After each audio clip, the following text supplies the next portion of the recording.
I'm looking at your face. What is wrong with you? Yes, it's going to be an engagement session where the people will take us through the presentation. If you note your questions and all those things, then as usual, we'll give you time to ask on the topic of the day as to how the province looking, and where are we going, where are we having so many arrests, where is so many, those kind of things. We are going to engage on those today. It's very important that the people know that despite everything else, politics continues and continues very well. Thank you so much. There's no questions now. No, not now. Now there are no questions. Maybe later on. We could now ready to go. All right.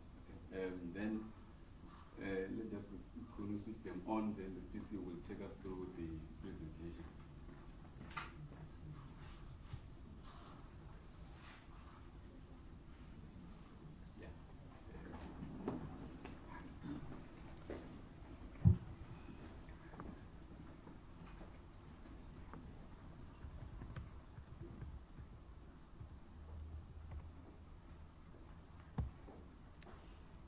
Thank you so much, Colonel, for an opportunity. Good afternoon, everyone. I hope you're all good.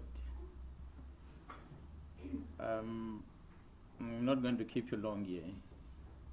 We felt that as the management of the South African Police Service in KwaZulu-Natal, that we should appear before you, especially the media, because we play a very important role in communicating or sending the message that we have to the citizens out there. We know that the structure of government is such that we reach out to our clients through the committees that are available within the legislature, as well as the committees that are available within Parliament, the portfolio committees that we have in Parliament. Those are representative of the citizens in the main, so when we give our briefings, it is expected that through those structures, the message is going to go out there to fulfill the mandate that we are given by the Constitution to make sure that the people and the inhabitants of the Republic feel safe at all times.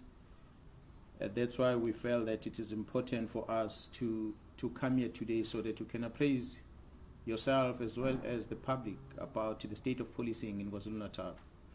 You all know that we have been giving a crime stats report on a quarterly basis. That's starting from the beginning of the financial year, which is the 1st of April, which ends at the end of March. But unfortunately, what we're going to brief you on is the state of policing for the first 9 months.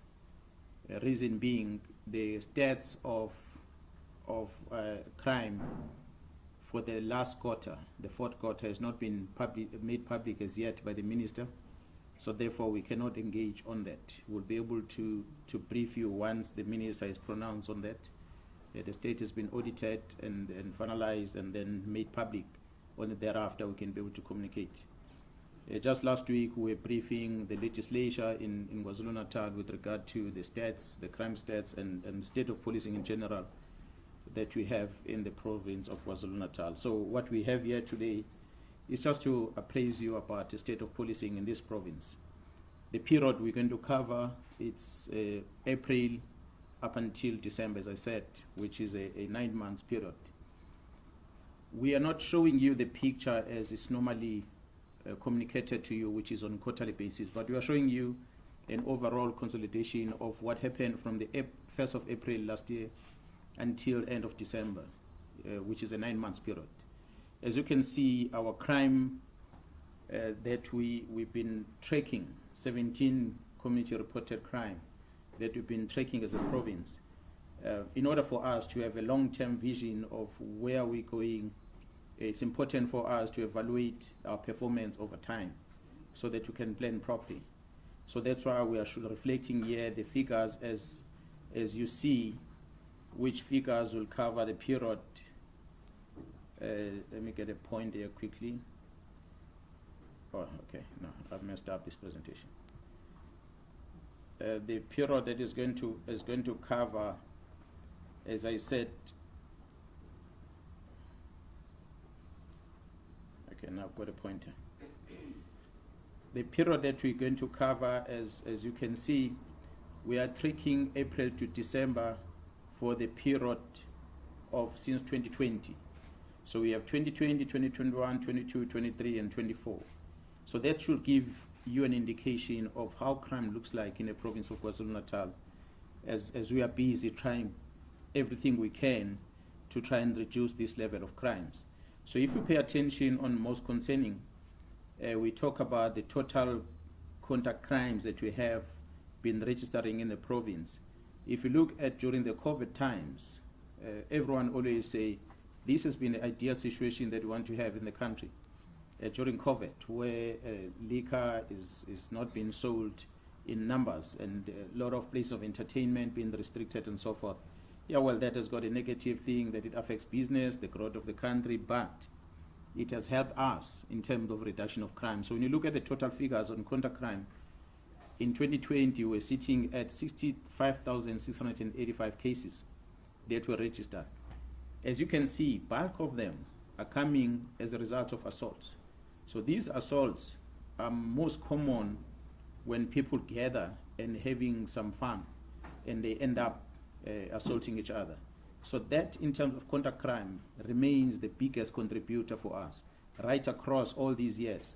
As you can see, we moved from a figure of 65,000 cases to 88,000 cases in this past financial year for the first 9 months. So that shows you the increase in terms of the number of contact crimes that have been registered in the province. Of course, this increase largely, as I said, is between assaults, those two figures, 17,000 and 15,000 respectively in terms of common and assault GPH. If you refer that to what we have at this present moment, there's 24,000 cases in relation to assault GPH and 22,000 cases in relation to assault common. They remain the biggest contributor in terms of overall contact crime. Whilst the concerns in the main, in terms of our crime, we look at murder in general. In 2020, we recorded 3,501 cases in this province, and we are now at 4,278 cases. So from 2020, the graph, it shows if you compare 2020 and this past financial year, we have more incidents of murders as compared to what we had in 2020. But of course, you might say that there were a lot of restriction on people's movements in 2020, so the target was not there in the main, which is human beings. So this time around, the target is available. So when we compare, we look at other years also, not just in 2020 alone. So if you look at our peak in terms of murders, we're in 2022. We started seeing a sharp increase in 2021, where we moved from 3,500 cases to 4,800, and it moved to 5,300 cases in 2022.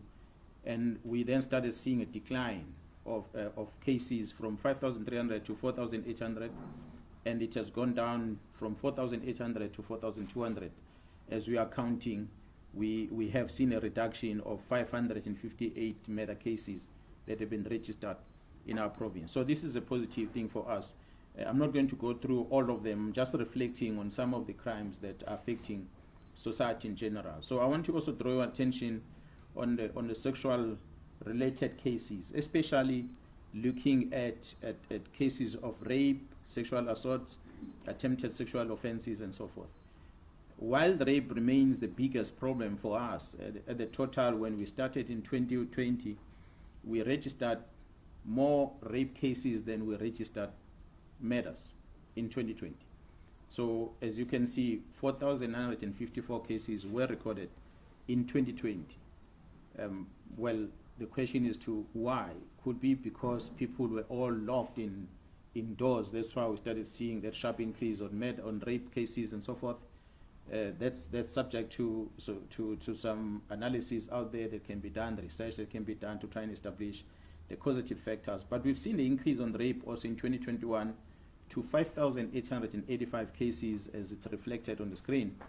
And again in 2022, still an increase of rape cases up to 6,338 cases. And from there, we then started seeing a slight decline. But the decline is not to our satisfactory. It is a decrease, yes, but it's not in relation to what we would want to see as the citizen of the province, as well as the law enforcement, especially within this province. In 2023, we had recorded 6,146 cases, which is a slight decrease on cases. And again, in the past 9 months of last year, the first 9 months of this current financial year, we started April to December last year, there are 6,000 cases that were recorded. It's still a big number in relation to what we had recorded in 2020. As you can see, 6,000 cases is still pretty much more than almost 5,000 cases that were recorded in 2020. So we are still concerned about this. But when we measure the previous year and this year, that's why you're going to see the negative 1.8, which seems to look positive. But when you look over a long term, it's not necessarily positive. But it's something that we feel we must be transparent about, because we are working towards something. We want to see if we can take our crime figures back to the days that we've experienced in 2020, despite the fact that the perpetrator is out there freely, the victim is out there freely, and the opportunity for crime to happen, it's that big, because people, they go about their own businesses on daily basis. So there are chances of crime, of people being affected in crime. I'm going to draw you also on the most concerning crimes of carjacking, robberies at residential and non-residential, which we always refer to as trio crime.